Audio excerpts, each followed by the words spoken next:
How's it going, guys? Today I'll be unveiling this little guy to y'all, the Balance, Retention, and Anchoring Integrated Node Pouch, or BRAIN pouch for short. So what is this, and how is it any different from any of the other counterweight pouches out there? First off, let's start with how this was born. Having been lucky enough to participate in freefall jumps, reconnaissance patrols, and a little bit of DA training while in force reconnaissance, I got to learn about the few different requirements out there for each type of operation, and how that applied to our helmet setup. All of them required nods, retention, and support in terms of counterweights, battery storage, and the sort, but jump ops needed additional illumination and a snag-free surface for safety, and reconnaissance needed to blend in with the environment. For example, our helmets would be set up for a hey-ho jump, but after a landing and starting a reconnaissance patrol, our helmet wouldn't be configured to blend in and would be stuck in its hey-ho setup.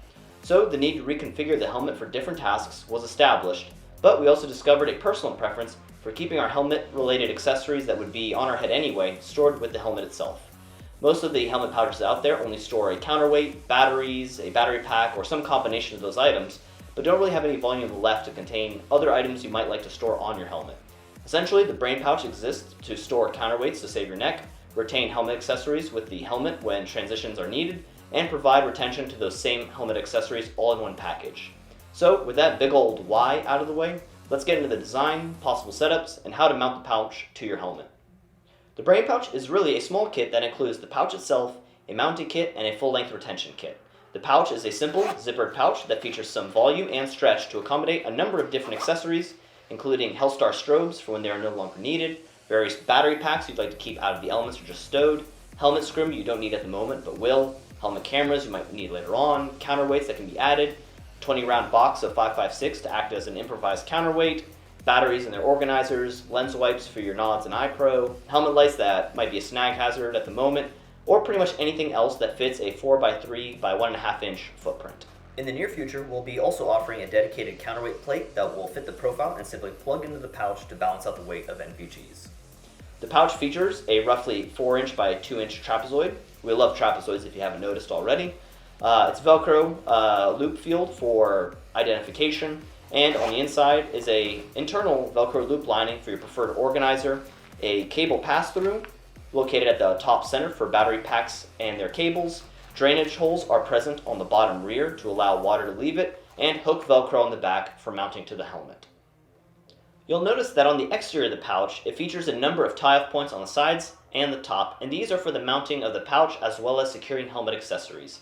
These are fantastic as often you'd be ordered to tie off or dummy cord items, but all you really have are some loops on the arc rail on an ops core or the sort, and they might be a distance from where the accessory device needs to be.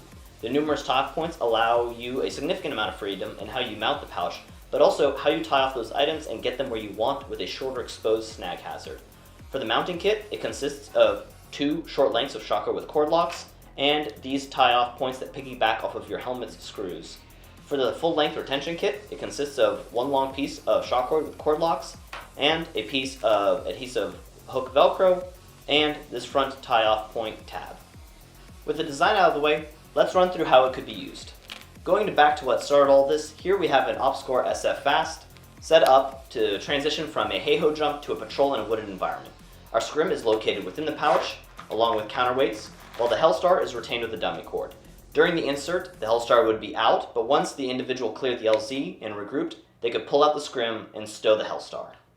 Here we have an MTech helmet with a Mohawk camera on the top, and inside the pouch is a battery pack for the nods and some other batteries in a little bag to support the camera.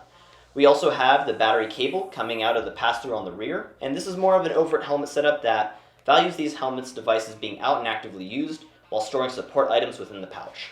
A SWAT officer or prepared citizen might run their helmet in this manner and would find that the BRAIN pouch keeps their expensive NVGs and other devices retained and running.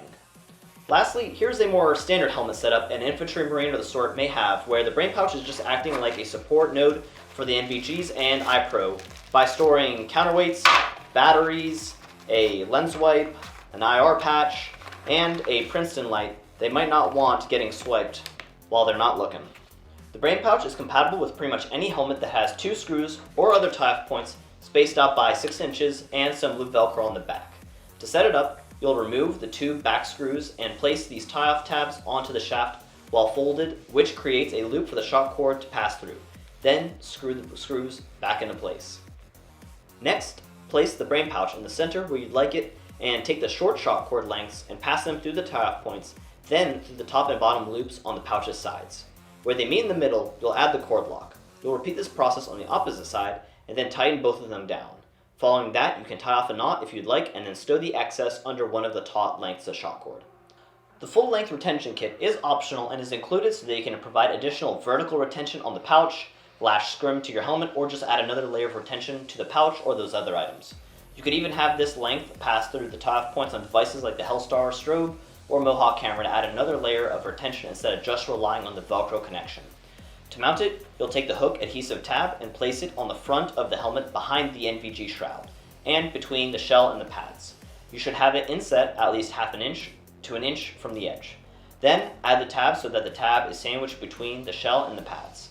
Now you'll add the shock cord through the outermost loop on the top, add a cord lock to prevent it from coming through, and proceed to run it through your scrim or accessories, or just skip all of that and head to the center loop we created on the front.